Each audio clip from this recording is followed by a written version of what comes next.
اعوذ باللہ من الشیطان الرجیم بسم اللہ الرحمن الرحیم وَلَلْآخِرَةُ خَيْرٌ لَكَ مِنَ الْأُولَى، اور یقیناً آپ کے لیے بات کا دور پہلے دور سے بہتر ہے۔ یہ سورہ ضحیٰ کی 4 آیت ہے۔ اس سے پہلے سے یہ بات چل رہی تھی کہ اس صورت میں جو مضمون بیان کیا گیا ہے وہ آپ صلی اللہ علیہ وسلم کی تسلی کے لیے کہ جو کیفیت جو پیدا ہو گئی تھی کہ وحی کا سلسلہ کچھ مدت کے لیے روک دیا گیا تھا، تو اس کی وجہ سے آپ صلی اللہ علیہ وسلم کو بڑی پریشانی ہو گئی تھی، اور یہ شبہ ہو رہا تھا آپ کو بار بار کہ کہیں مجھ سے ایسا کوئی قصور تو نہیں ہو گیا ہے جس کی وجہ سے اللہ تعالیٰ مجھ سے ناراض ہو گئے ہیں اور مجھ کو چھوڑ دیا ہے۔ اس پر آپ کی تسلی دیتے ہوئے قسم کھا کر کہا گیا، دن کی روشن دن کی قسم اور اس رات کی قسم جو سکون دیتی ہے کہ ہرگز ہرگز آپ کے رب نے آپ کو نہیں چھوڑا ہے اور نہ ہی آپ سے ناراض ہوا ہے، کہ قسم 2 چیزوں کی جو کھائی گئی ہے اس کی مناسبت یہاں پر یہ ہے کہ دن کی قسم، روشن دن کی قسم، اور رات کی قسم، پرسکون رات کی قسم کہہ کر اللہ تعالیٰ نے یہ فرما دیا کہ یہ دونوں چیزیں جو طاری ہوتی ہیں، دن اور رات، یہ جو ہے کوئی ایسا نہیں ہے کہ اللہ تعالیٰ دن میں بندوں سے راضی ہو جاتا ہے تو دن طاری کر دیتا ہے اور رات میں ناراض رہتا ہے اس لیے رات کی تاریکی چھا جاتی ہے۔ ایسا بالکل نہیں ہے، دونوں اللہ تعالیٰ کی رحمت ہے، کوئی بھی زحمت نہیں ہے۔ دن روشن ہوتا ہے تو انسان اپنا معاش کماتا ہے، روشنی میں معاش کی فکر کرتا ہے، اور رات جب تاریک ہوتی ہے، پرسکون ہوتی ہے، تو اس کو سکون و اطمینان کے ساتھ نیند آ جاتی ہے، اور پھر تازہ دم ہو کر اٹھ کر چلا جاتا ہے اپنے کام کے لیے۔ بالکل اسی طریقے سے وحی کا آنا اور وحی کا رک جانا بھی ایسا ہی ہے۔ یہ کوئی جو ہے راضی ہونا یا ناراض ہونے والی بات اس میں کچھ بھی نہیں ہے، کیونکہ آپ تو اللہ کے محبوب ہیں۔ اللہ تعالیٰ جس کو محبوب بنا لیا پھر اس کو مغضوب کیسے بنا سکتا ہے؟ کیا نعوذ باللہ اللہ تعالیٰ کی انتخاب میں کوئی غلطی ہو سکتی ہے کہ ایک بار جس پر نظر انتخاب پڑ جائے، ایک بار جس کو پسند کر لیا جائے، چنندہ ہو جائے، پھر وہ مغضوب کیسے ہو سکتا ہے؟ یہ ممکن ہی نہیں ہے۔ یہ ساری چیزیں رحمت ہی ہے، اس میں آپ کو زیادہ فکر کرنے کی ضرورت نہیں ہے۔ یہ بات واضح کر دی گئی اور آپ صلی اللہ علیہ وسلم کی تسلی کر دی گئی، اور اس میں جو بات بتائی گئی کہ جو وحی کی اگر تیز روشنی آپ کے اوپر ایک ساتھ اگر پڑتی تو آپ کے اعصاب اس کو برداشت نہیں کر سکتے تھے، اس لیے ہم نے اس کو تھوڑا تھوڑا کر کے نازل کیا۔ وقال الذين كفروا لولا نزل عليه القرآن جملة واحدة كذلك لنثبت به فؤادك۔ سورہ فرقان 19ویں پارے میں اللہ تعالیٰ نے ان کفار کا قول نقل کیا جو یہ پوچھتے تھے کہ آخر یہ قرآن ایک بار کی کیوں نازل نہیں کیا گیا، جیسا کہ دوسری کتابیں، آسمانی کتابیں بالکل ایک بار نازل کر دی گئی تھی، توریت اور انجیل۔ تو اللہ تعالیٰ نے اس کا جواب دیا کہ یہ اس وجہ سے کہ ہم آپ کے قلب مبارک کو اس کے ذریعے سے مضبوط کرنا چاہتے تھے، اس لیے ہم نے اس کو تھوڑا تھوڑا کر کے نازل کیا، اور ہم آپ کو اس کو ٹھہر ٹھہر کر پڑھ کر سناتے ہیں۔ یہ علت اللہ تعالیٰ نے بیان فرمائی، اور وہی نزول وحی کے سلسلے میں بہت سی روایتیں ملتی ہیں۔ ایک روایت حضرت عائشہ رضی اللہ تعالیٰ عنہ فرماتی ہے کہ جب وحی نازل ہونا شروع ہوتی تو آپ صلی اللہ علیہ وسلم کو شدید سردی کے موسم میں بھی آپ کے پیشانی مبارک پر پسینے کے آثار نمودار ہو جاتے اور قطرے ٹپکنے لگتے۔ یہ اس کی شدت کا اثر ہوتا تھا، اور بعض روایتوں میں یہ بھی آتا ہے کہ جب وحی نازل ہوتی اور آپ اونٹنی پر سوار ہوتے تو اونٹنی بیٹھ جاتی شدت وحی کی وجہ سے۔ اِنَّا عَرَضْنَا الْأَمَانَةَ عَلَى الْجِبَالِ عَلَى السَّمَاوَاتِ وَالْأَرْضِ وَالْجِبَالِ فَأَبَيْنَ أَن يَحْمِلْنَهَا وَأَشْفَقْنَ مِنْهَا وَحَمَلَهَا الْإِنسَانُ إِنَّهُ كَانَ ظَلُومًا جَهُولًا۔ سورہ احزاب 22ویں پارے میں اللہ تعالیٰ نے اس کا تذکرہ فرمایا، ہم نے اپنی امانت کو آسمانوں اور زمین اور پہاڑ پر پیش کیا تو اس نے اٹھانے سے انکار کر دیا۔ فَأَبَيْنَ أَن يَحْمِلْنَهَا وَأَشْفَقْنَ مِنْهَا، اور ڈر گئے اس سے، لیکن انسان نے اس کو اٹھا لیا، وہ بڑا ہی ظالم اور جاہل ہے، لا علم ہے۔ امانت جو ہے شریعت کا بار اور اللہ تعالیٰ کے احکامات کو اللہ تعالیٰ نے دیگر اپنی مخلوقات پر بھی پیش کیا، لیکن وہ نہیں اٹھا سکی، وہ اس کے قابل نہیں تھے۔ لو انزلنا هذا القرآن على جبل لرأيته خاشعا متصدعا من خشیۃ اللہ، سورہ حشر میں اللہ تعالیٰ فرماتے ہیں 28ویں پارے میں، اگر ہم اس کو پہاڑوں پر نازل کر دیں تو وہ اللہ تعالیٰ کے ڈر سے اور خوف سے ریزہ ریزہ ہو جاتے تھے۔ تو یہ کیفیت اللہ تعالیٰ بتا رہے ہیں اللہ تعالیٰ کی کلام کی،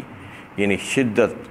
اور جو ہے اس کے بارے میں کہ وہ کوئی دوسری مخلوق اس کو اٹھانے کا تحمل برداشت نہیں کر سکتی تھی، سوائے ذات مبارکہ اور قلب مبارک آپ صلی اللہ علیہ وسلم کا اس قابل تھا، اور اس کو بھی اللہ تعالیٰ نے اس طریقے سے تیار کیا تھا کہ آہستہ آہستہ تھوڑی تھوڑی 2 4 آیتیں شروع میں نازل کرتے گئے، اور اس کے بعد آپ کا قلب مبارک جیسا اس کا تحمل کو برداشت کرنے کے قابل ہو گیا، تو پھر بڑی بڑی صورتیں ایک ساتھ نازل ہوتی رہی، جیسے سورہ انعام کئی ایک آیتوں پر مشتمل ہے، 166 آیتوں پر مشتمل، پوری کی پوری صورت ایک ساتھ نازل ہوئی۔ اس طریقے سے جو ہے کئی ایک صورتیں ایسی پوری ایک ساتھ نازل ہوتی رہی بعد میں، جس وقت آپ صلی اللہ علیہ وسلم اس بوجھ کو اٹھانے کے قابل ہو گئے تھے۔ تو اس میں یہ تمام باتوں کا تذکرہ کرتے ہوئے فرما دیا گیا کہ یہ ساری علتیں تھیں اس کی کہ اس کو جو ہے نازل کیا جاتا اور کچھ مدت کے لیے جو ہے اس کو روک دیا جاتا، اس میں کوئی آپ سے ناراضگی والا معاملہ بالکل بھی نہیں ہے۔ وَلَلْآخِرَةُ خَيْرٌ لَكَ مِنَ الْأُولَىٰ فرما دیا، یقیناً یعنی جو دور آپ کا پہلے گزر چکا ہے اور آئندہ جو آنے والا ہے، آئندہ والا دور پہلے دور سے یقیناً بہتر ہوتا چلا جائے گا۔ کس طریقے سے یہ پیشین گوئی اللہ تعالیٰ نے اس وقت فرمائی تھی جس وقت ایسے حالات نہیں تھے، یعنی حالات تو ایسے تھے کہ بظاہر ایسا نظر آتا تھا کہ کوئی کامیابی ابھی تو نہیں ہو سکتی، یعنی اسلام کا جو چراغ تھا وہ صرف مکے میں ٹمٹما رہا تھا، اور اطراف و اکناف سے سارے قبائل جو ہے اس پر ٹوٹ پڑے ہوئے تھے اور اس کو بجھانے کے لیے جو ہے کوششیں کر رہے تھے، طوفان کھڑا ہوا تھا۔ اس وقت یہ پیشین گوئی جو ہے اللہ تعالیٰ نے دی کہ آپ کا آئندہ کا دور آج کے اور پچھلے دور سے جو ہے بہتر ہوتا چلا گئے، اور آپ کی شان و شوکت، آپ کے عزت و مرتبے میں جو ہے اور مزید اضافہ اور قدر و منزلت میں مزید اضافہ ہوتا چلا جائے گا، نہ صرف دنیا میں بلکہ آخرت میں بھی جو ہے آپ کی عزت اور آپ کا مرتبہ اتنا بلند ہو جائے گا کہ جس کا تصور نہیں کیا جا سکتا۔ دنیا میں تو یہ ساری چیزیں دیکھنے کو مل گئی کہ شروع دور مکی دور جو تھا وہ انتہائی کمزوری کا دور تھا، اس کے بعد جو ہے جیسے جیسے لوگ اسلام میں داخل ہوتے گئے، حضرت حمزہ، حضرت عمر رضی اللہ تعالیٰ عنہ اجمعین، تو آہستہ آہستہ اور تقویت ملتی گئی، ایسے ہی جو ہے لوگ آتے گئے اور تقویت ملتی گئی، یعنی بعد کا مکی دور پہلے مکی دور سے زیادہ بہتر رہا۔ اس کے بعد پھر مدنی دور کا اگر آپ جائزہ لیں تو مدنی دور میں فتوحات کا سلسلہ شروع ہوا، غزوہ بدر میں جو ہے یعنی اللہ تعالیٰ نے کیسی کامیابی جو ہے عطا فرمائی اور کیسا غلبہ مسلمانوں کو عطا فرمایا۔ اس کے بعد پھر مسلسل کامیابیاں یہاں تک کہ فتح مکہ ہو گیا، اور جو ہے جھنڈے لہرا دیے گئے لا الہ الا اللہ محمد رسول اللہ کی، اور آپ صلی اللہ علیہ وسلم کی جو ہے حیات مبارکہ ہی میں اگر آپ دیکھیں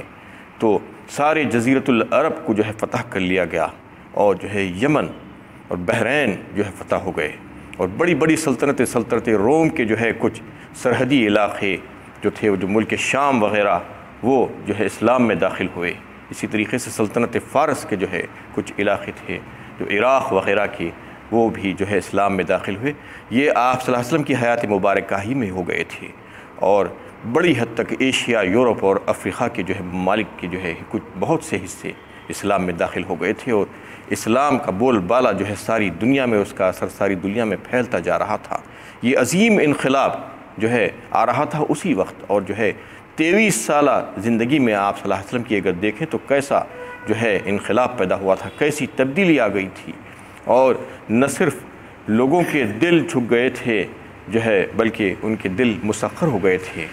اسلام سے۔ تو یہ انقلاب اور یہ تبدیلیاں اور یہ فتوحات، یہ تمام چیزیں اللہ تعالیٰ نے آپ کو آپ کی حیات مبارکہ ہی میں جو ہے دکھا دی۔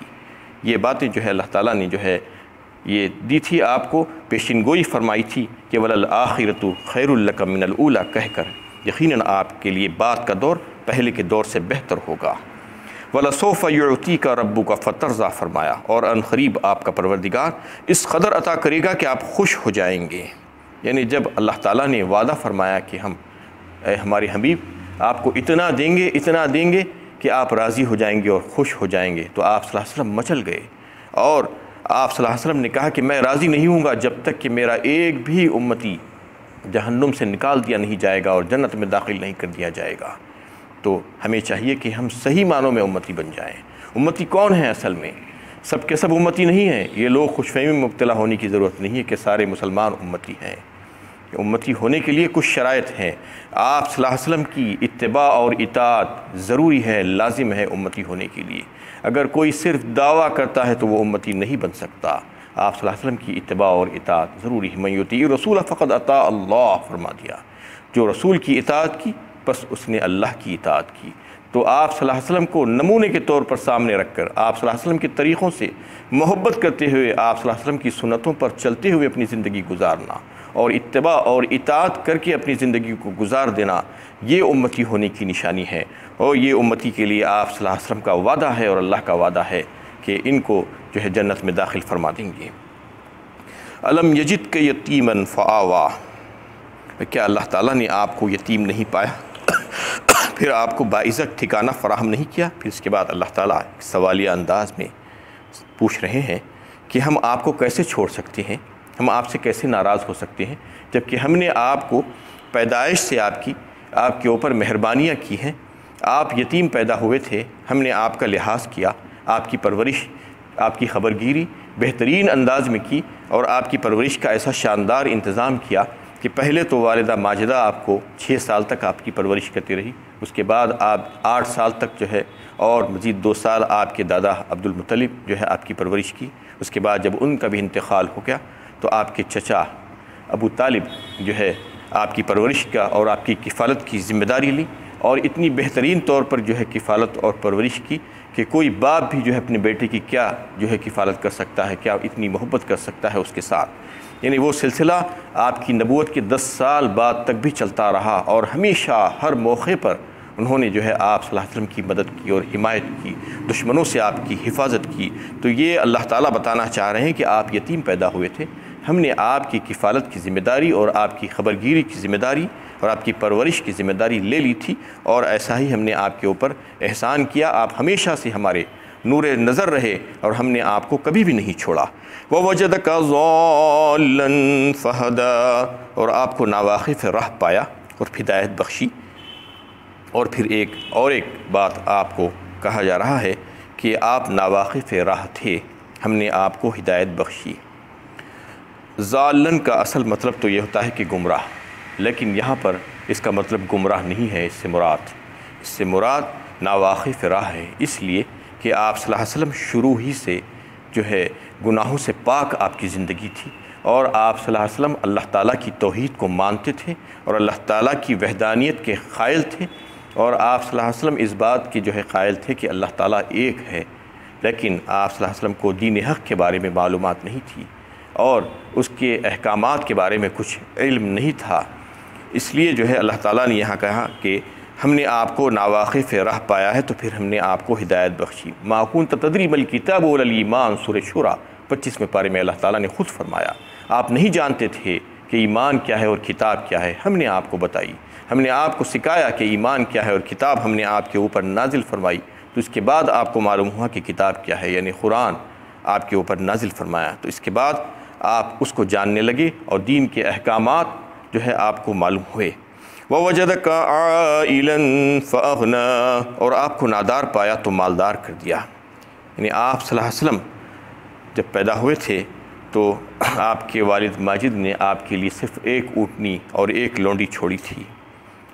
آپ بڑے مفلس تھے، پہلے جو پیدا ہوئے تھے نادار تھے، تو اللہ تعالیٰ نے ایسا انتظام فرمایا کہ حضرت خدیجہ رضی اللہ تعالیٰ عنہ آپ کے ساتھ تجارت میں شریک ہوئی، آپ کو تجارت میں شریک کیا۔